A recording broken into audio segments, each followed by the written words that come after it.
Paranormal After Dark with the Roadie.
I'm condemned to the long, endless night, and I live in the absence of light.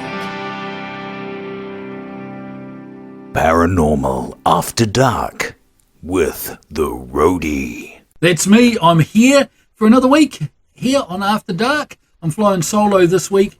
An interesting little show for you this week. This one is about some weird events that happened in the early 20th century, not just mainly here in New Zealand, but not just here in New Zealand, but overseas as well. So phantom airship sightings that took place all around New Zealand and overseas. Fascinating story for me. See what you think. Now, the material I've got on the sightings in Otago has been given to me by my very good friend Keith Scott. He researched this, wrote this script for a show that he did on Otago Access Radio back in, I think it was 2016, 2017. So a big shout out to both Otago Access Radio and Keith Scott. So here is the phantom airship phenomenon. Firstly, we'll talk about New Zealand, 1909. On July 16th, 1909, the Otago Daily Times reported a strange light had been seen swooping over Stirling in South Otago. One eyewitness described a white light coming from a reflector which appeared to be attached to a long, black, opaque body. When the newspaper questioned the man further, he replied he believed a man from Dunedin was at work on an airship in the Wonga Lower Hills near Kaitangata. If that was the explanation, he remarked, that so graceful and controlled was its flight, the inventor has struck on something that will knock Count Zeppelin and Wilbur right sideways. It's so interesting how they wrote newspaper articles back then. The existence of an unknown inventor working in the Wonga Lower Hills was soon ruled out, but there were several other explanations offered. A traction engine, lights reflecting in the clouds, so nothing's changed in 100 years. A fire balloon, a kite, even a black swan. But these explanations were also deemed highly improbable. The ODT asked the question, if this isn't a hoax or an airship, then what is it? The Clutha leader reported on several other sightings around Owaka and Balclutha on following nights. Some boys playing on the beach at Kaka Point described the object that glided overhead as big as a house. Nights can play tricks of moonlight with low clouds or fog, or maybe Aurora Australis was putting on a display. But on July 26th, the ODT told readers this: there is not the slightest doubt that the airship was seen at Kelso yesterday at noon. It is a cigar or boat-shaped and pointed at each end. Not very long, but very broad. It had a pontoon-shaped part and a short mast. It flew over, turned around and went back the way it came. It was seen by at least 5 persons, and their statements are all in accord. This report created a media frenzy up and down the country. The ODT and the Evening Star gave the story headline coverage between 29th and 31st of July as more reports from around South Otago came in. But many other papers were scathing in their scepticism. Now, before I get to them, this is interesting. So 1909, the Wrights, or Richard Pearce, depending on who you believe was first, made the first powered flight in 1903. There were Zeppelins around overseas, sure, but, it's kind of interesting to think about those days. 1909. If it was advanced technology now, whether you want to say extraterrestrial or you want to say from another dimension or you want to say time traveling, whatever, put yourself in the people in South Otago's shoes in that time. They have no reference to look at, to compare it with, except maybe an airship or a photo of an airship. So it is interesting. It is a very interesting phenomenon that happened. The Evening Post dismissed them as hot airships. The Christchurch Evening News declared that since South Otago was a prohibition area in which grog stills were operating, it would be unnecessary to inquire further why the inhabitants are seeing trailing stars. If the people of Kelso are not careful and don't take more water with their concoctions, they will soon be seeing far more unpleasant things than phantom airships. Love the way newspapers wrote back then. But more reports kept coming in. The children who saw it hover over Kelso School cannot be hallucinating on moonshine or grog. And were asked to draw pictures of what they saw. They all drew what was recognisably an airship with under cabin and rear propeller. When these drawings were shown to adult witnesses in other areas, they confirmed the pictures were close to what they had seen. The night sightings continued with more detail about the blinding strength of the lights which illuminated the hills as the phantom ship, as it was dubbed, glided around them. One eyewitness is especially interesting. Now, I'll get to the eyewitness in a minute, the statement he made.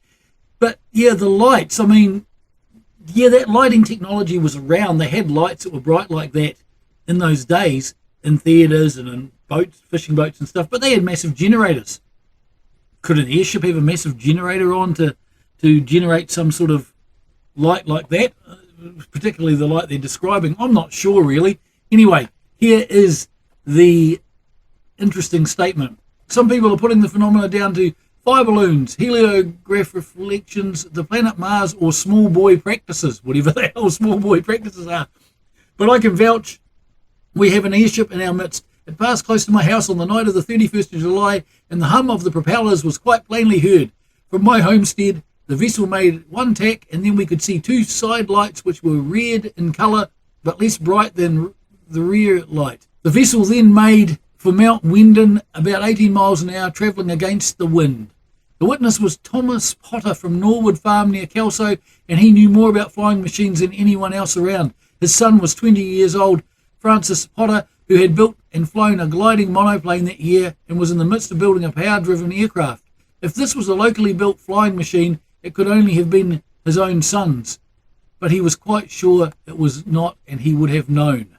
Now, interestingly, there were some reports that claimed a figure or figures could be seen inside, but interestingly, those who were the closest, about 100 to 200 feet away, as Thomas Potter was, do not mention this. The skeptics continued to argue for balloons, or simply put it down to overactive imaginations, collective hysteria with as much substance as the South Sea bubble, or boys playing with reflector lights, as some boys in Ravensbourne were indeed discovered doing. Yeah, you know, it's pretty funny, that sort of thing about, you know, it doesn't look like in the 100-odd years that it's changed, all these silly explanations like Mars and all that crap. You know, why can't people just be a bit open-minded about it? Anyway, back to the report here briefly. But the boys do not seem to be responsible for a sighting in Northeast Valley on 28th of July. This was the report. I was awakened by a horrible noise like a ship dragging up an anchor. I saw something floating past Knox College. It was a great big black thing with a searchlight attached. Again, a searchlight attached to an airship back then. I don't know, but the searchlights were pretty big. And back then, and you need a generator, so I'm not sure that it would have been them. Anyway, interesting reports thus far. This is Paranormal After Dark with the Roadie, flying solo this week, talking about the 1909 airship phenomenon, which was basically in Otago, but a little bit around other parts of New Zealand as well.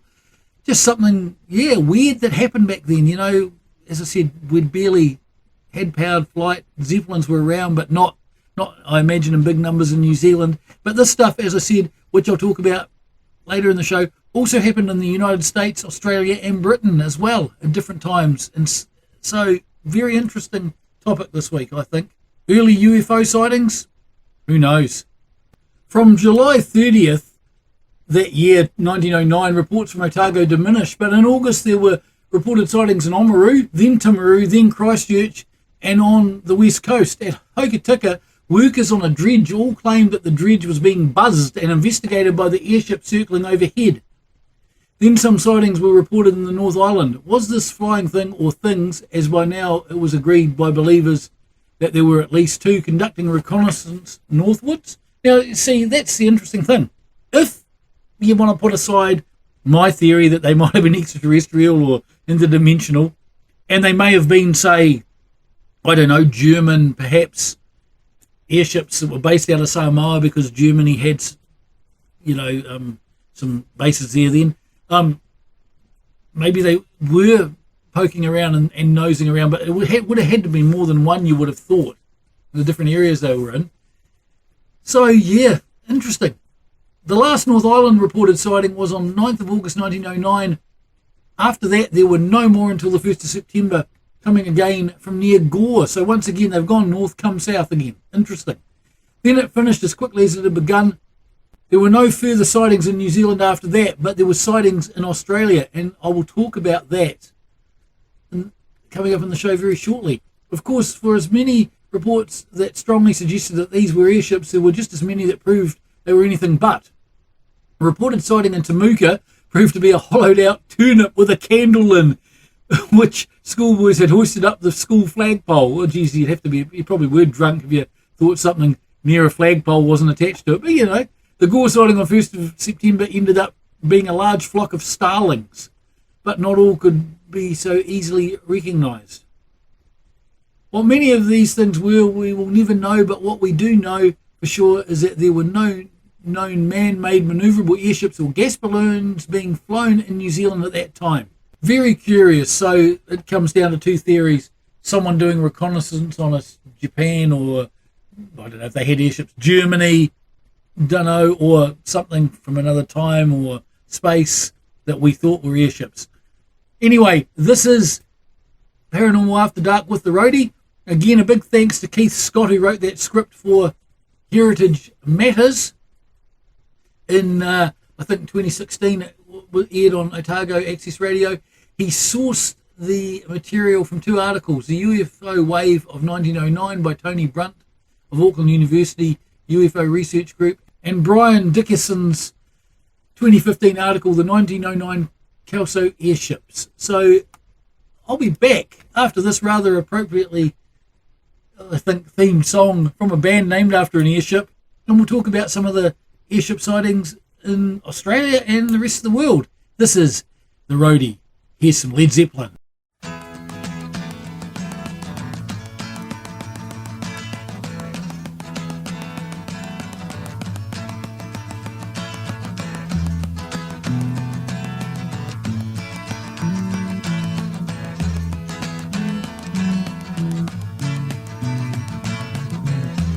Leaves are falling all around.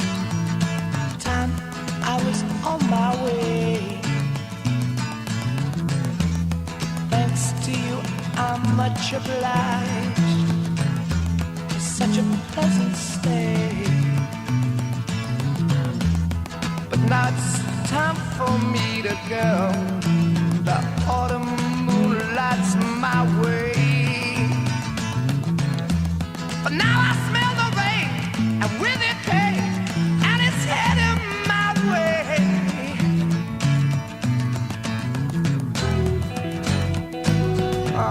Sometimes I grow so tired, but I know I've got one thing I got to do. I ramble on, and now the time is now. Sing my song, I'm going round the world, I gotta find my girl on my way. I've been this way 10 years till the day. Ramble on, I find the queen of all my dreams. Got no time for spreading news. The time has come to be gone. And though our health we drank 1,000 times, it's time to ramble on.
How years ago, in days of old, when magic filled the air, just in the darkest depths of Mordor, I met a girl so fair.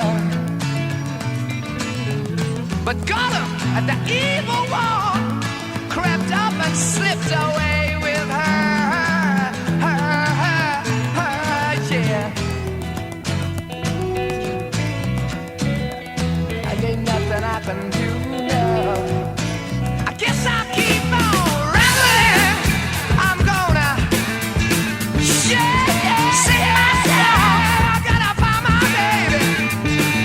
I'm gonna ramble on, sing my song, gonna work my way around the world, ramble on, yeah.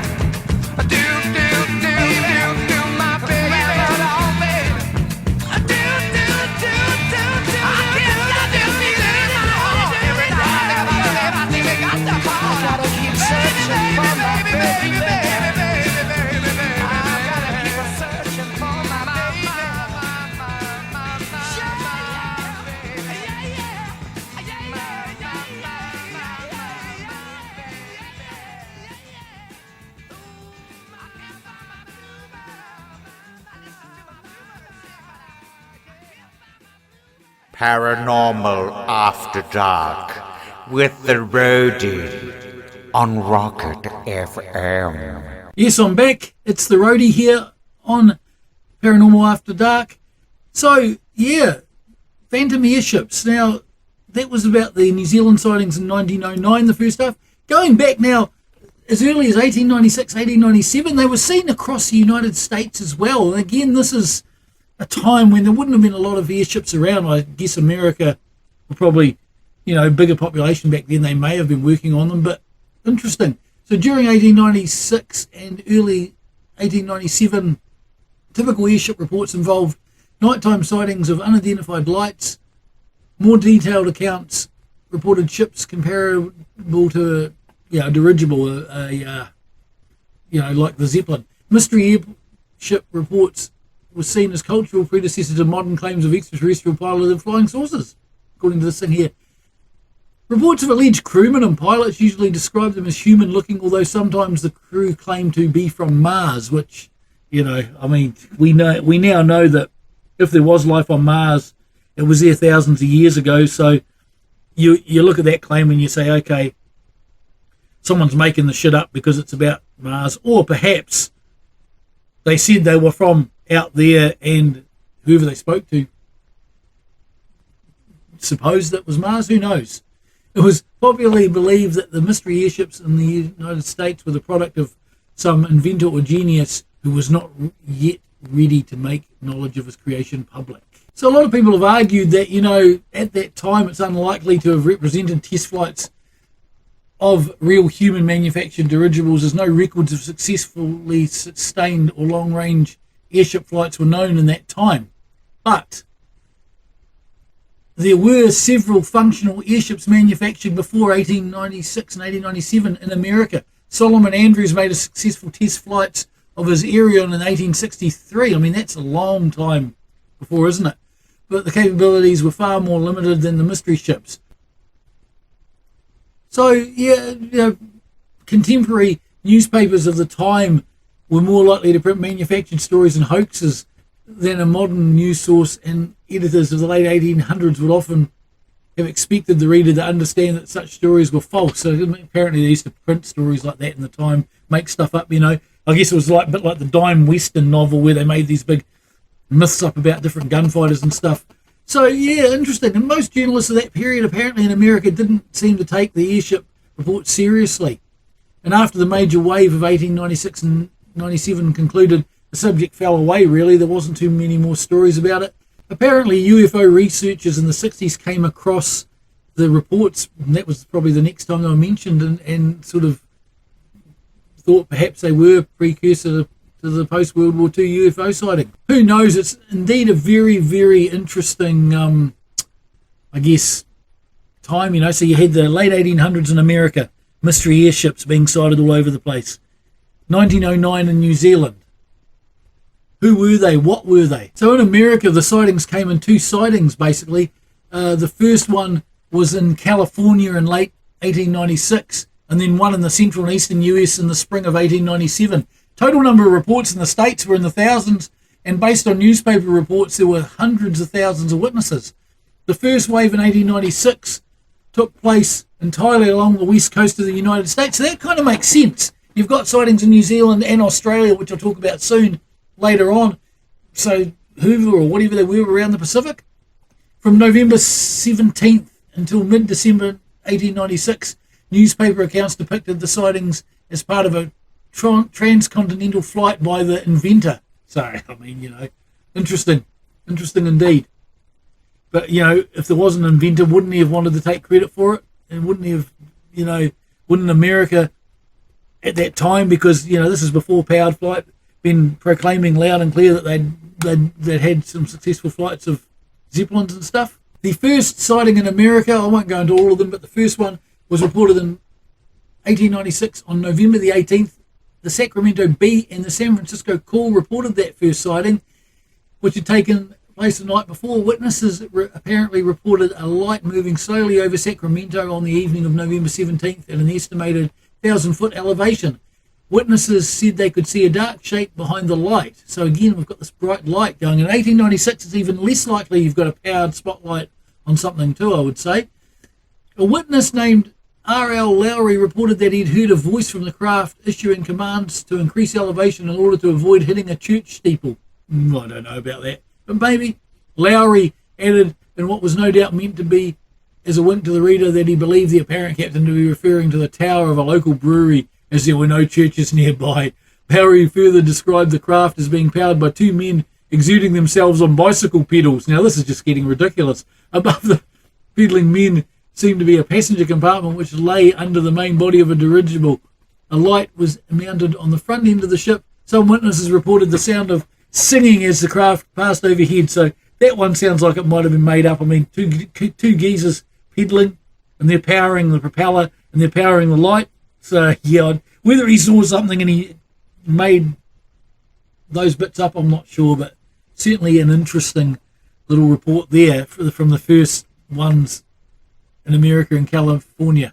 The mystery light also apparently reappeared over Sacramento on the evening of November 21st, 1896. It was also seen over Folsom, San Francisco, Oakland, Modesto, Manteca and Sebastopol and several other cities later that same evening, and was reportedly viewed by hundreds of witnesses. In a December 1896 editorial, William Randolph Hearst, who, if you know about him, he's quite a famous editor, lashed out at the fake journalism that had led to the airship story. Fake journalism! Sounds like fake news now, doesn't it? Has a good deal to answer for, but we do not recall a more discernible exploit in that line than the persistent attempt to make the public believe that the air in this vicinity is populated with airships. It has been manifest for weeks that the whole airship story is pure myth. Interesting. So they say that, but apparently in November 1896, the 19th, in an edition of the Stockton, California Daily Mail, there was a account of an early alleged alien craft sighting. I'm not kidding. Apparently a Colonel H.G. Shaw, must be an honest man, he called himself Colonel, claimed that while driving his buggy through the countryside near Roadie, he came across what appeared to be a landed spacecraft. Now, again, 1897 spacecraft, I guess the only thing you can think of spacecraft-wise then is any Jules Verne sort of stuff. Colonel Shaw described it as having a metallic surface which was completely featureless apart from a rudder and pointed ends. So a rudder? Yeah, maybe he thought it was a rudder. He estimated the diameter of 25 feet and said the vessel was around 150 feet in total length. He claimed that 3 slender, 7-foot-tall apparent extraterrestrials were seen to approach from the craft while emitting a strange warbling noise. The beings reportedly examined Shaw's buggy and then tried to physically force him to accompany them back to the airship, which of course he claimed was a spaceship. The aliens were sent to give up after realising they lacked the physical strength to force Shaw aboard, which is interesting. 3 7-foot guys. Yeah, well, aliens, I don't know. They supposedly fled back to their ship, which lifted off the ground and sped out of sight. Shaw believed the beings were Martians sent to kidnap an Earthling for unknowing but potentially nefarious purposes. Again, Martians. We know now that they wouldn't have been Martians, but who knows? So that was the 1896 wave in America. In 1897, there was a second wave of these airship sightings, largely in the central and eastern US. Took place from January 22nd to late May of 1897. There was a witness in Arkansas, allegedly a former state senator, supposedly told by an airship pilot that the craft was bound for Cuba to use its Hotchkiss gun to kill Spaniards. Of course, the Spanish-American War was about to happen then. On one account from Texas, 3 men reported an encounter with an airship with 5 peculiar dressed men who asserted that they were descendants of the lost tribes of Israel and had learned English from the 1553 North Pole expedition led by Hugh Willoughby. February 2nd, 1897, the Omaha Bee reported an airship sighting over Hastings, Nebraska the previous day. So, yeah, they were all around. You know, that was in the 1890s, so really, I won't go into any more of them. There's a lot there online. Very interesting to kind of see, you know, and then around the time of New Zealand sightings, in 1909, there was some more alleged sightings in New England, apparently triggered by a hoax by a Wallace Tillinghast who had falsely claimed to have invented and flown an airship from Worcester to New York City. So that was the time of Australia and New Zealand sightings, and some in the UK as well. So, yeah, What were the mystery airships? I'll talk about the Australian ones shortly. Coming up after this song, this is The Roadie. You're on Paranormal After Dark.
Paranormal After Dark with the Roadie. Here I am, and that was Beckoned Kiwi band with a song called Luminous. I'm talking about the phantom airship phenomenon. We started off in Otago and in New Zealand and stuff.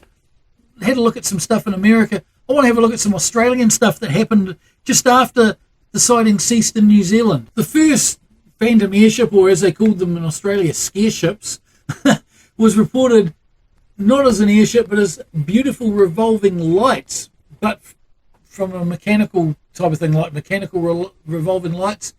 It was published in the Melbourne Argus, 9th of August 1909. Reverend B. Cousins of the Port Melbourne Seamen's Mission came into the newspaper office to make a statement about something he'd seen from a farm at Kangaroo Ground to the east of Melbourne on the previous Saturday night. He said, "At 10 o'clock on Saturday night, my wife and I saw two beautiful revolving lights high up in the air above the Dandenong Range. These lights whirled like the propellers of ships, slowed down, dipped and rose again, as if they were beating up in a zigzag course against the wind. They were about 6 miles apart and about half a mile in the air over the top of the range. They changed from white to red and then to blue, as if they were revolving beacons with three coloured slides." Now, that's interesting. That sounds like a modern UFO sighting, doesn't it? You know? So let's continue. A neighbour, Jay Swain, who was a monumental mason, and his two sons also saw the lights. They watched the lights for 2 hours, by which time one of the lights had nearly disappeared behind the ranges. Reverend Cousins got up again at 2 a.m. and saw the second light had also nearly disappeared in the same place, and also 5 more very dim in the distance, driving up in the track of the ones we had seen. He said they seemed to be coming from lakes along the coast. The whole impression of their movements was that of machinery. So yeah, you know, coming from lakes. Often talk about unidentified submerged objects as well these days. So, you know, there was certainly a lot of reports around. And again, this is just after the New Zealand ones. Readers of the Argus immediately wrote in to say they'd seen the same lights on both the Friday and Saturday night from North Melbourne. The Sydney Morning Herald picked up the Cousins story, describing it as another aerial mystery. And also on August the 9th, apparently New South Wales had its own visitor. At Moss Vale, southwest of Sydney, as reported by the Herald the next day, many people apparently gathered in the main street, and speculation was rife as to the meaning of the strange illumination.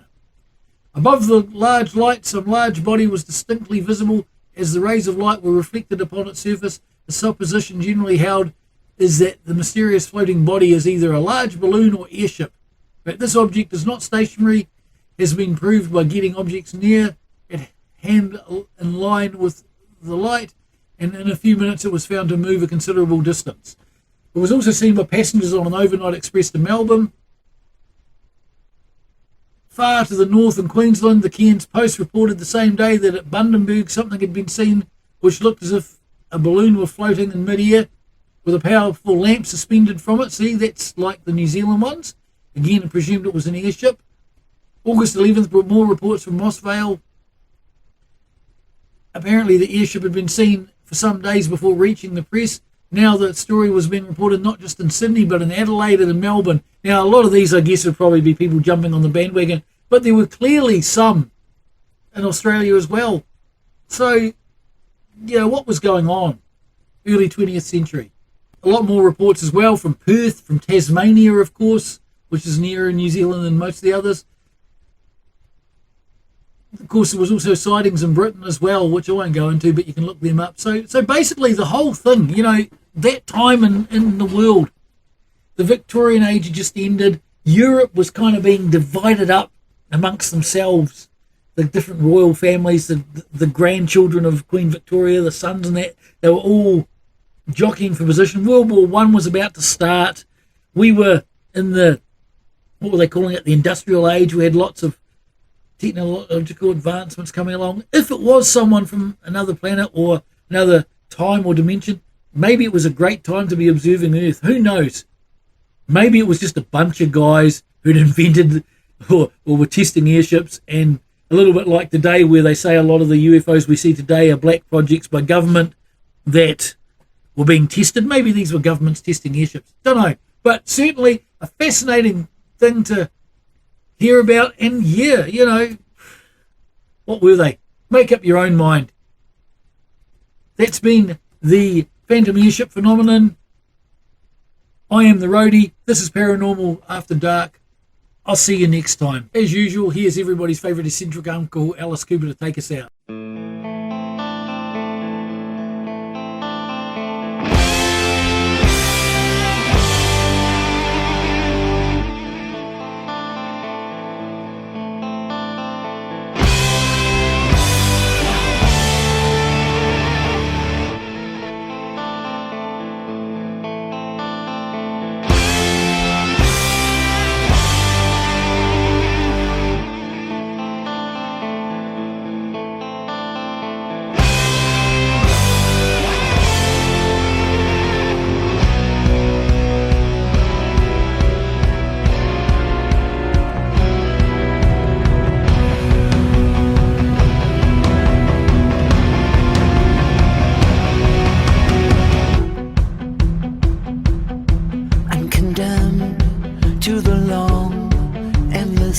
night, and I live in the absence of light, and my shadow has life of its own, watching you while you sleep all alone.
I'm condemned to the long, endless night, and I live in the absence of light. Paranormal After Dark with the Roadie.